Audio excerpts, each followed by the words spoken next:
ഇണക്കിളിക്കൂട്ടം ഭാഗം 11. വരൻ കൂട്ടുകാരുടെ അരികിലെത്തി. അനന്തുവിനെ കണ്ടതും അനുവിൻ്റെ മുഖം വിടർന്നു. അവൻ്റെ മനസ്സും ഒന്ന് തണുത്തു. ഹലോ, എന്തായി ഫംഗ്ഷൻ? വരൻ ചോദിച്ചു. അനന്ത് ചിന്തയിൽ നിന്നും ഞെട്ടി അവനെ നോക്കി. ഒരുവിധം എല്ലാം പൂർത്തിയായി. നീ എന്താ ലേറ്റായത്? അനന്ത് ചോദിച്ചു. അത് ഇവക്ക് കുറച്ച് സാധനങ്ങളൊക്കെ വാങ്ങണമെന്ന് പറഞ്ഞു, അതാ ലേറ്റായത്. വരൻ അനുവിനെ നോക്കി പറഞ്ഞു. അല്ല, ആരാണിത്? തുഷർ ചോദിച്ചു. ഇത് അനുരാധ, എൻ്റെ അപ്പച്ചിയുടെ മകളാണ് അനു. ഇവരൊക്കെ എൻ്റെ ഫ്രണ്ട്സാണ്.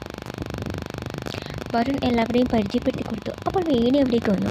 അവൾ ഗൗരവത്തോടെ അവരെ നോക്കി. അനു അവളെ കണ്ടത് ചിരിച്ചു. ഹായ് വേണി, എന്തൊക്കെയുണ്ട് വിശേഷങ്ങൾ? എത്ര നാളായി നിന്നെ കണ്ടിട്ട്? അവൾ ചിരിച്ചുകൊണ്ട് പറഞ്ഞു. അപ്പച്ചിക്കിപ്പോൾ കുഴപ്പമൊന്നുമില്ലല്ലോ? ഇല്ല. എന്നാൽ എല്ലാവരും വരൂ, ഫംഗ്ഷൻ തുടങ്ങാൻ നേരമായി. അതും പറഞ്ഞ് വേണി തിരിഞ്ഞു നടന്നു. വരുണിനും അനുവിനും എന്ത് വല്ലായ്മ തോന്നി. എല്ലാവരും നടന്നു. വരുണിൻ്റെ കൂട്ടുകാരികൾ വന്ന് അനുവിനെ പരിചയപ്പെട്ടു. അനു അനന്തുവിനെ തിരഞ്ഞു. അവരുമായി സ്വസ്ഥമായി ഒന്ന് സംസാരിക്കാൻ സാധിച്ചെങ്കിൽ എന്ന് കരുതി അവൾ നടന്നു. പക്ഷെ കഴിഞ്ഞില്ല. നിരാശയോടെ നടക്കവേ പെട്ടെന്ന് അവളുടെ കയ്യിലൊരു പിടി വീണു. അവളൊന്ന് ഞെട്ടി. നിലവിളക്കാൻ ഒരുങ്ങവേ അയാൾ അവളുടെ വാപ്പൊത്തി ആളൊഴിഞ്ഞ ഇടത്തേക്ക് പോയി. പിടിവിട്ടതും അത് ദേഷ്യത്തോടെ തിരിഞ്ഞു നോക്കി. മുന്നിൽ നിൽക്കുന്നു അനന്തു.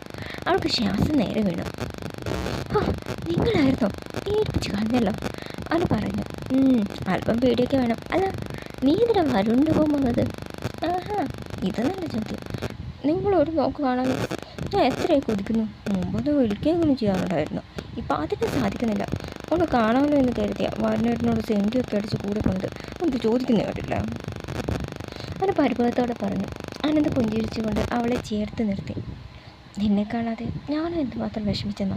സത്യം പറഞ്ഞ പൂമംഗലത്തെ മതിൽ ചാടി കടന്ന് വന്നാലോ എന്നവരെ പലപ്പോഴും ചിന്തിച്ചതാ. അവന് നാണത്തോടെ മുഖം വെച്ച് നിന്ന്. ഡി, നീ ഭൂപതിക്കോട്ടയിൽ വരുമ്പോൾ കാണാൻ രാവിലെ 10 മണിക്ക്. അവൾ മുഖമോർത്ത് അവരെ നോക്കി. എന്തിന്? ഒരു ചെറിയ ഔട്ടിങ്, നമ്മൾ രണ്ടാളും കൂടി. നാളെ വാലൻറ്റൈൻസ് ഡേ അല്ലേ? അവൻ ചോദിച്ചു. വാലൻറ്റൈൻസ് ഡേയോ? അതെന്താ? അത് പ്രണയിക്കുന്നവർക്ക് വേണ്ടിയുള്ള ദിവസമാണ്. നമുക്കൊന്ന് ചുറ്റിയടിച്ച് വൈകുന്നേരം ആകുമ്പോഴേക്കും തിരിച്ചു വരാം. എന്താ? അവളൊന്ന് പകച്ചു. അയ്യോ, ഞാനില്ല. ആരെങ്കിലും കണ്ടാൽ അത് മതി, എനിക്ക് പേടിയാ. അവൾ നടക്കാൻ ഒരുങ്ങിയതും അവൻ അവളുടെ കൈ പിടിച്ചു. അവന് പോകാതെ. എല്ലാ വാലൻറ്റൈൻസ് ഡേക്കും എൻ്റെ കൂട്ടുകാരെല്ലാവരും അവരുടെ ലവേഴ്സിനെയും കൊണ്ട് കറങ്ങുന്ന കാണുമ്പോൾ എനിക്ക് എന്തുമാത്രം സങ്കടം തോന്നാറുണ്ടെന്നോ.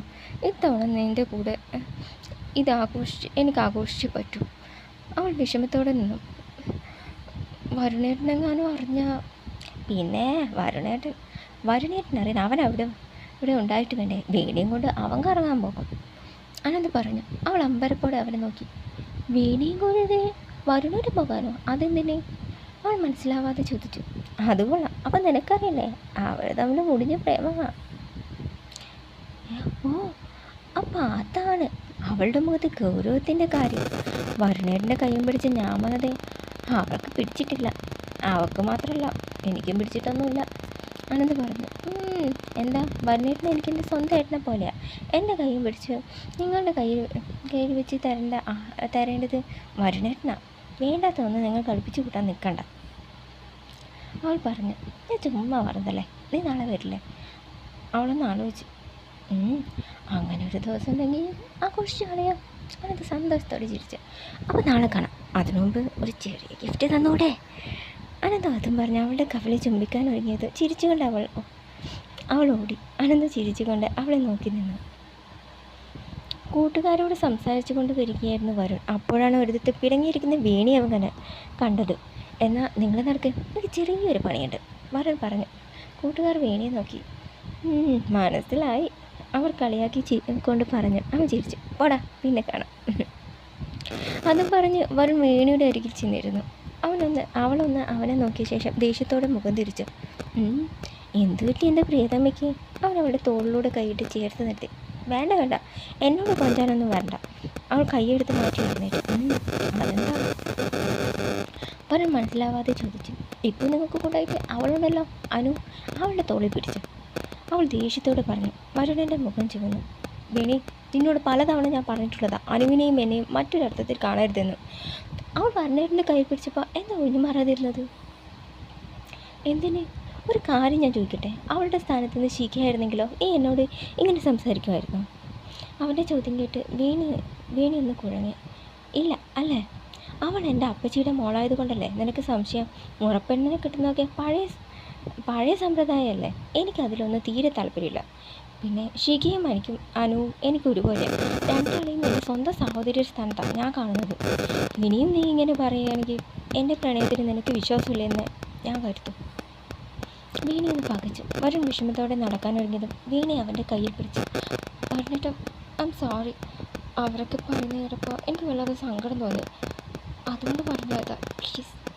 അവൾ പറഞ്ഞു. വരുൺ അവളെ ഒന്ന് നോക്കി. സോറി, ക്ഷമിച്ചു കാണാം മാഷേ. അവൾ ചിരിച്ചുകൊണ്ട് അവളുടെ തോളിലൂടെ കൈയിട്ട് തന്നോട് ചേർത്ത് നിർത്തി. അല്ലമ്മോ, അല്ല നാളെ എന്താ പരിപാടി? വീണി ചോദിച്ചു. നാളെ എന്ത്? ദേ കളിക്കില്ല പറഞ്ഞേട്ടാ. നാളത്തെ ദിവസത്തിൻ്റെ പ്രത്യേകത അറിയാലോ? എന്ത്? എനിക്കൊന്നും അറിയില്ല. അവനൊന്നും അറിയാത്തതുപോലെ പറഞ്ഞു. ഓ എന്നപ്പോ? അവൾ ചുണ്ടി പിടിച്ച് നിന്ന്.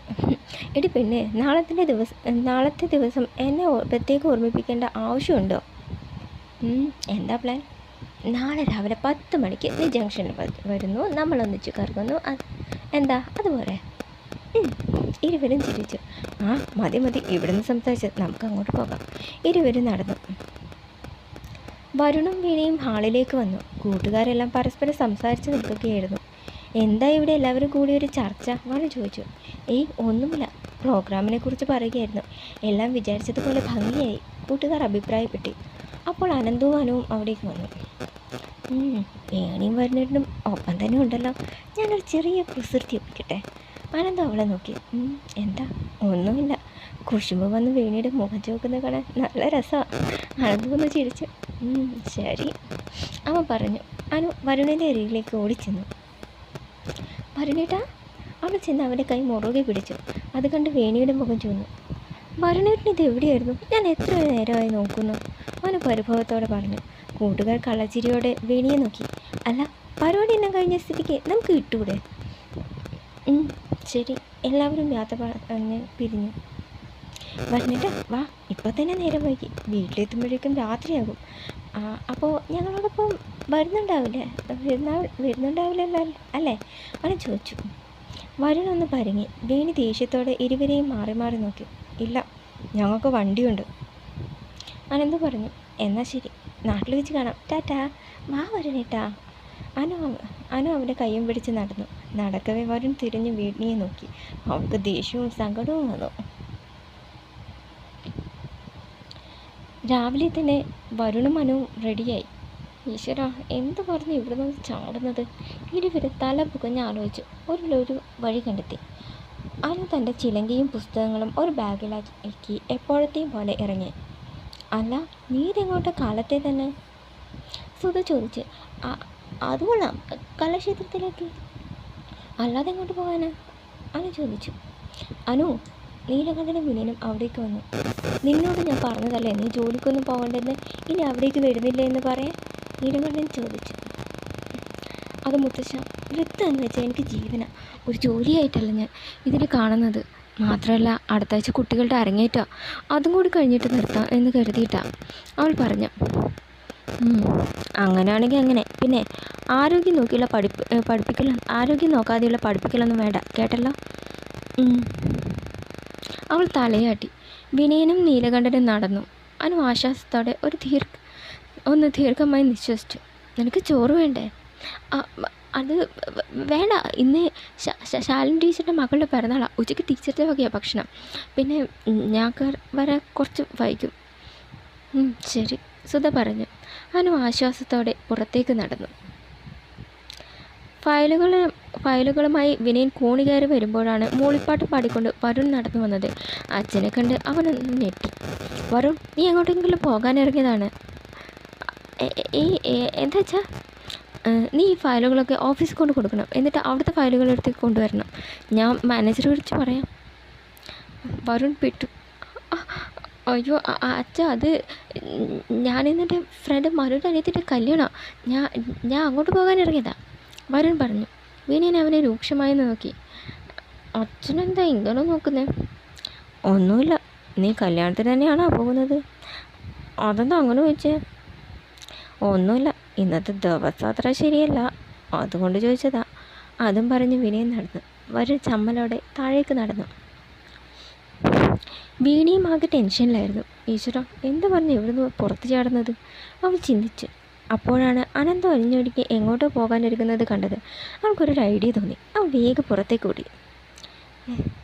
നീ ഇതെങ്ങോട്ടാടാ? തങ്കം മകനോടായി തിരക്കി. ഞാനത് അവനെന്തോ പറയുമെന്നത്. വീണ എവിടേക്ക് വന്നു. ആ അനന്തേട്ടാ, ഞാൻ റെഡി, വാ പോകാം. അവൾ പറഞ്ഞത് കേട്ട് അനന്ത് വായും പൊളിച്ച് അവളെ നോക്കി. വസുമതി എവിടേക്ക് വന്നു. അല്ല, രണ്ടാളും എങ്ങോട്ടാ? ഓ ആ അമ്മ മറന്നോ? ഇന്നലെ എന്നെ കൊണ്ട് പഠിച്ച സൂമിയുടെ കല്യാണം. ഞങ്ങൾ രണ്ടുപേരും പോവുക, വൈകുന്നേരം തിരിച്ചു വരൂ, വീണ വസുമതിയോട് പറഞ്ഞു. അല്ല, നിങ്ങൾ രണ്ടാളും മാത്രമേ ഉള്ളൂ, അപ്പോൾ അഞ്ജുവിനെ കൊണ്ടുപോകുന്നില്ലേ? വസുമതി ചോദിച്ചു.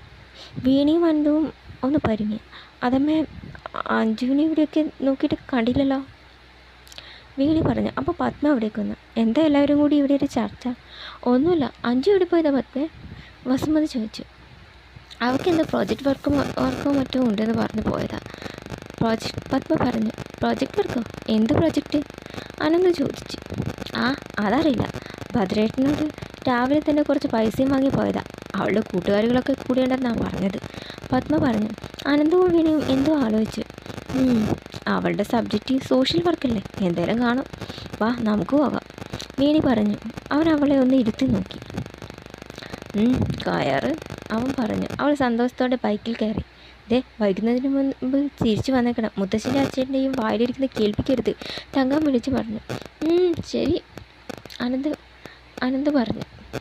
തുടരും.